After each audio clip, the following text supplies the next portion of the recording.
আমি হতাশ তৃণমূল, কোথায় যেন দলটা হারিয়ে গেছে। দলের নেতৃত্ব কোথায়? সেই নেতৃত্বকে আমরা পাইনি, যারা মমতা ব্যানার্জির ডান কান বাকান, ডান হাত বা হাত অজুহাত ছিলেন।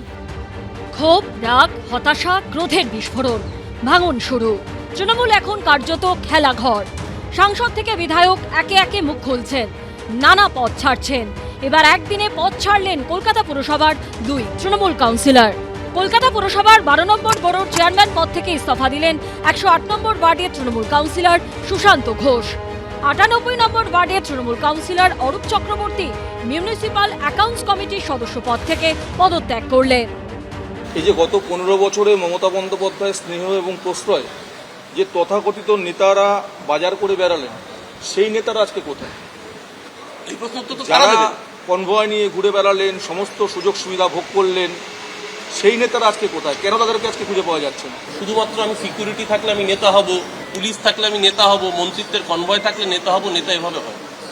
নেতা হতে গেলে কর্মীদের পাশে থাকতে, কর্মীদের পাশে থাকতে না পারলে তাহলে সে নেতা হবে। বুধবার পুরো কমিশনারের কাছে ইস্তফাপত্র জমা দেন দুজনই। যাদের ভিভিআইপি কনভয় থাকতো, মন্ত্রী শান্ত্রী, হাজারটা পারিষদ, ডজন 2-1 পুলিশ যাদের আশেপাশে ঘিরে থাকতো, তারা পালিয়ে গেছেন। অনেকে রাজ্য জুড়ে দেখবেন, একদম কুচবিহার থেকে কাকদ্বীপ। এই যে আপনাদের উপরে এই যে ভোট পরবর্তী সময় যে হামলা হলো, কারা করেছে? আমার অফিসের ক্ষেত্রে যেটা আমি জানি বা সিসিটিভি ফুটেজ থেকে যেটা পেয়েছি, সেটা কোনো বিজেপির লোকের সঙ্গে জড়িত না। হাতে বিজেপির পতাকা নিয়ে গেরুয়া আবির লাগিয়ে আমার দলেরই একটা অংশ করেছে, সকল ক্রিমিনালরা করেছে, যাদের নাম করে আমি থানায় ডায়েরিও করেছি। মমতা বন্দ্যোপাধ্যায় এখনো হার স্বীকার করতে নারাজ, কিন্তু তৃণমূলেরই কাউন্সিলর অরূপ চক্রবর্তী স্পষ্ট বলছেন হার স্বীকার করতেই হবে।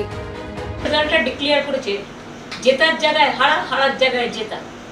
এই পাশাটাই উল্টেছে প্রায় 150 সিটে, এবং সেটা না হলে আমরা 220 থেকে 230টা সিট পেতাম।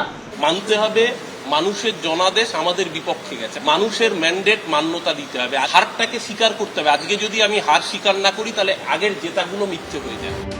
এই 2 কাউন্সিলরের পদত্যাগ প্রসঙ্গে মুখ খুলে অভিষেক বন্দ্যোপাধ্যায়কে নিশানা করেছেন কল্যাণ বন্দ্যোপাধ্যায়। সব 2011-র পর থেকে সব বড় বড় নেতা বনেছে, আর এদেরকে বড় নেতা করার জন্য অভিষেকই দায়ী। মুখপাত্র হয়ে গেছে, জেলায় জেলায় ঘুরেছে, বক্তৃতা দিয়েছে, চলে এসছে। আরে জেলায় গেলে তো জেলার সাংগঠনিক দিকটা দেখতে হবে। আমাদের দলের অবজারভার তুলে দিয়ে আইপ্যাক নিয়েছে না, দলটা আজকে এই জায়গায় দাঁড়িয়ে গেল। আরো বড় দুশ্চিন্তা কি অপেক্ষা করছে তৃণমূলের জন্য? লাইনে আর কে আছে? হারির আরো কথা কি বাইরে বেরিয়ে আসবে? অর্ণব মুখোপাধ্যায়ের রিপোর্ট, এবিপি আনন্দ।